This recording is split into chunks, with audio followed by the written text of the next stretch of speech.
तो कैसे हैं आप लोग? अब इस बात को देखो, समझो कि जैसा हमेशा की तरह होता है, इस बार भी एक और वीडियो के साथ मैं आपके सामने मौजूद हूँ।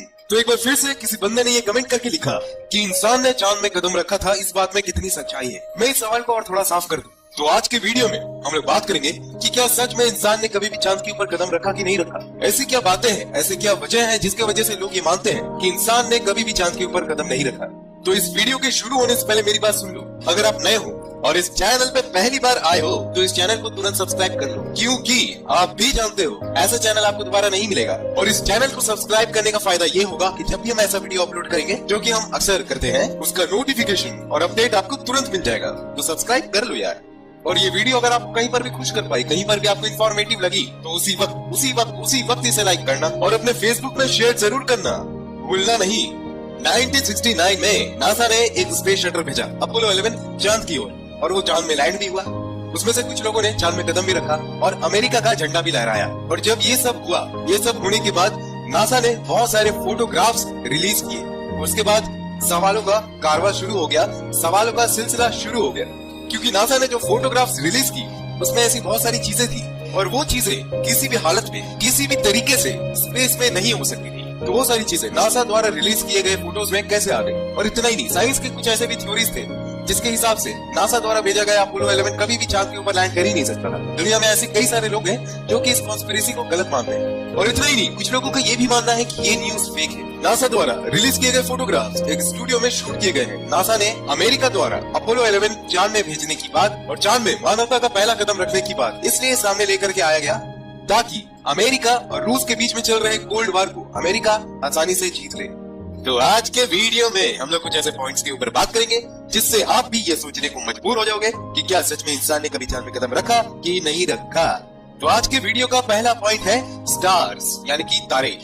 मुझे नहीं पता कि आप ये मेरे वीडियो को दिन में देख रहे हो कि रात में देख रहे हो, लेकिन अगर आप रात में आसमान की तरफ देखोगे तो आपको पूरा का पूरा आसमान तारों से भरा हुआ दिखेगा, अगर आसमान साफ है तो। और अगर पूर्णिमा की रात होगी तो आपको चांद भी साफ साफ पूरा का पूरा नजर आएगा। अगर हमारी पृथ्वी की बात की जाए, पृथ्वी का अपना एक एटमॉस्फेयर है जहाँ पर बादल की वजह से हम कई बार चांद और सितारों को नहीं देख पाते। तो अगर मैं चांद की बात करूँ तो चांद का अपना कोई इकोसिस्टम है नहीं, उसका अपना एटमॉस्फेयर है नहीं और बादल होने की गुंजाइश भी नहीं है। तो जैसा कि आप अपने स्क्रीन में इन फोटोग्राफ्स को देख सकते हो, ये चांद में लिए गए फोटोग्राफ्स में एक भी तारे नहीं है। तो मेरे भाइयों बहनों, मेरे मित्रों, ये सोचने वाली बात है कि ऐसा हो कैसे सकता है कि जब आप चांद में हो, चांद में कोई एटमॉस्फेयर है नहीं, वहाँ पर आपको साफ तौर पे तारे नजर आने चाहिए और काफी ज्यादा, काफी बड़े पैमाने में नजर आने चाहिए। लेकिन ऐसा क्यों है कि इन सारे फोटोग्राफ्स में एक भी तारे नहीं है? तो ये एक वजह था जिसके वजह से काफी साइंटिस्टों ने इस बात के ऊपर सवाल उठाया कि नासा का ये जनरेट किया हुआ फोटोज फेक है, नकली है। Point number 2, the flag. तो इस पॉइंट को समझाने से पहले मेरा आपसे एक सवाल है कि चांद में पहला कदम किसने रखा? Neil Armstrong, right. लेकिन सवाल मेरा ये नहीं है, सवाल मेरा ये है कि चांद में दूसरा कदम किसने रखा। कमेंट में लिखो आंसर, जिसका भी आंसर सही होगा उसको मैं शो करूंगा अगले वीडियो में। पॉइंट नंबर 2 है द फ्लैग। नासा ने फोटोग्राफ्स के साथ साथ एक वीडियो भी रिलीज किया। उस वीडियो में क्या था कि जो एस्ट्रोनॉट्स थे वो चांद में यूएस का झंडा लगा रहे थे और जो झंडा था वो लहरा रहा था, जो कि सबसे ज्यादा हैरत और हैरान कर देने वाला बात था। कैसे? क्योंकि चांद में हवा होता नहीं और कोई भी चीज हवा के बिना लहराता नहीं, तो चांद में वो झंडा लहरा कैसे सकता था? कई सारे लोगों ने इस सवाल को खड़ा किया और ये एक बहुत बड़ा सवाल था जिसने लोगों के दिमाग में ये शक पैदा किया कि शायद मून लैंडिंग जो है ये फेक है, नकली है और इसे एक स्टूडियो में शूट किया गया है। नासा ने इन सारी चीजों से बचने के लिए ये बोला कि उस झंडे को एक ट्यूब में रखा गया था। जब उस झंडे को उस ट्यूब में से निकाला गया तो हवा भी उसके साथ निकल गई, जिसकी वजह से झंडे के ऊपर हवा का प्रेशर था और जैसे ही वो प्रेशर खत्म हुआ, जब वो प्रेशर निकल गया तो झंडा वहाँ पर चांद में लहराने लगा। और नासा का दिया हुआ ये जवाब हमारे लिए काफी नहीं है मेरे दोस्त। Point number 3, light source. अगर स्पेस की बात की जाए, अगर सोलर सिस्टम की बात की जाए, तो हमारे सोलर सिस्टम में रोशनी का एकमात्र जरिया और सोर्स और केंद्र सूरज है। तो स्पेस में रोशनी का एकमात्र सोर्स यानी कि एकमात्र केंद्र अगर सूरज है, तो उसके प्रभाव से, सूरज की रोशनी के प्रभाव से जितनी भी वस्तु होंगी उनका जो परछाई होगा यानी कि उनका जो शैडो होगा वो एक ही दिशा में बनेगा, एक ही डायरेक्शन में बनेगा।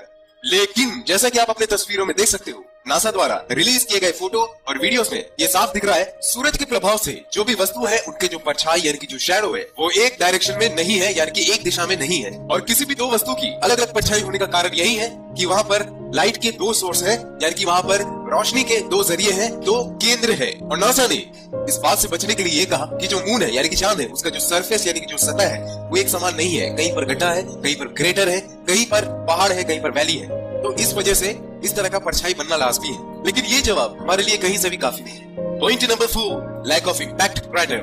देखो अब इस बात को समझो और काफी अच्छे तरीके से समझो। आमतौर पे जो रॉकेट्स होते हैं वो काफी पावरफुल इंजन के साथ बने हुए होते हैं और काफी पावरफुल इम्पैक्ट होता है उनका। जब भी कोई रॉकेट लॉन्च होता है तो इतनी एनर्जी के साथ लॉन्च होता है कि उसके नीचे की जो जमीन होती है उसमें गड्ढे हो जाते हैं। जो फायर ब्लास्ट होता है रॉकेट का, जो बूस्ट होता है, उसके वजह से जमीन में गड्ढे बन जाते हैं। और जब रॉकेट लैंड करता है तब भी यही बात होती है, तभी इसी बात की गुंजाइश होती है उसके वजन की वजह से। और जो बूस्ट होता है उसके वजह से रॉकेट जब लैंड करता है वहां पर भी एक क्रैटर बन जाता है।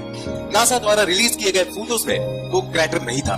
जब नासा से ये सवाल किया गया कि जब रॉकेट लैंड करता है तो क्रैटर का फॉर्मेशन होना तो लाजमी है, तो ऐसा क्यों नहीं हुआ? नासा ने इसके बारे में ये बताया कि जो स्पेस शटल वहां पर उतरा था उसे इस कदर डिजाइन किया गया था कि वो काफी हल्का था और जमीन के ऊपर बिना किसी इम्पैक्ट के वो वहां पर आराम से लैंड कर सकता था। लेकिन गौर करने वाली बात तो ये है मेरे दोस्तों कि वो जो स्पेस शटल था उसमें 2 एस्ट्रोनॉट भी थे, जिसकी वजह से वो स्पेस शटल काफी भारी हो गया था। तो ऐसा कैसे हो सकता है कि जब वो स्पेस शटल लैंड किया तो वहां पर जरा सा भी जमीन में कोई भी इम्पैक्ट नहीं पड़ा था? और साइंटिस्टों ने ये बात माना कि ऐसा नहीं हो सकता है और नासा द्वारा दी गई दलीलों में कोई भी सच्चाई नहीं है।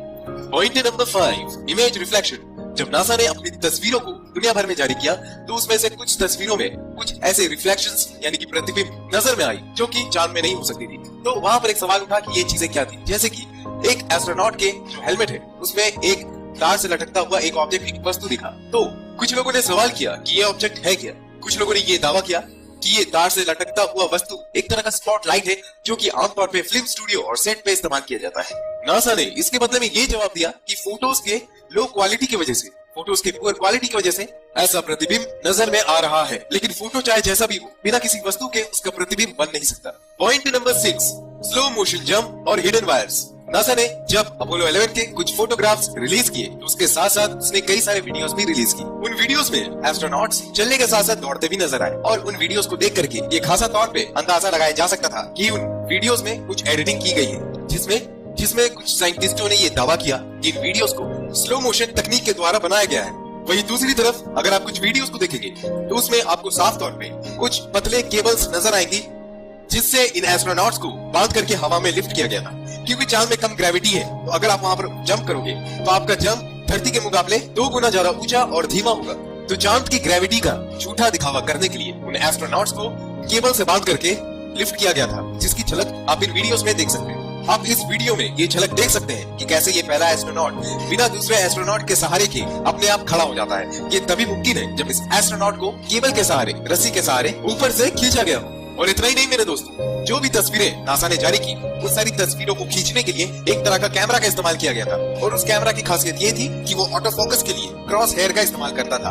आप इन तस्वीरों में जो प्लस साइन और जो क्रॉस साइन देख रहे हैं उसे क्रॉस हेयर बोलते हैं। ये सारे फोटोज के ऊपर था और कैमरा के द्वारा ये चीज डाला गया था ताकि इमेजेस को और अच्छी तरीके से फोकस किया जाए। और अगर आप कुछ फोटोज को देखेंगे तो उसमें सारे के सारे क्रॉस हेयर्स जो है वो फोटोज के ऊपर नजर आएंगे। लेकिन कुछ ऐसे भी फोटोज है जिसमें जो क्रॉस हेयर्स है वो कुछ फोटोज के पीछे नजर आ रही है। तो इसके लिए कुछ साइंटिस्टों ने और कुछ लोगों ने ये सवाल उठाया और ये दलीलें सामने लाई और ये बातें रखी कि नासा ने इन तस्वीरों के साथ छेड़खानी की है और कुछ ऐसे वस्तु जैसे ऑब्जेक्ट्स को अलग से इस फोटो में डाला गया है, जिसकी वजह से ये क्रॉस हेयर आधे नजर आ रहे हैं और आधे ऑब्जेक्ट वस्तुओं के पीछे छिप जा रहे हैं। क्योंकि उन क्रॉस हेयर्स को कैमरा द्वारा ऑटोमेटिक डाला गया है, इसीलिए सारे के सारे क्रॉस हेयर्स को ऊपर होना चाहिए था, ना कि उन वस्तुओं के पीछे।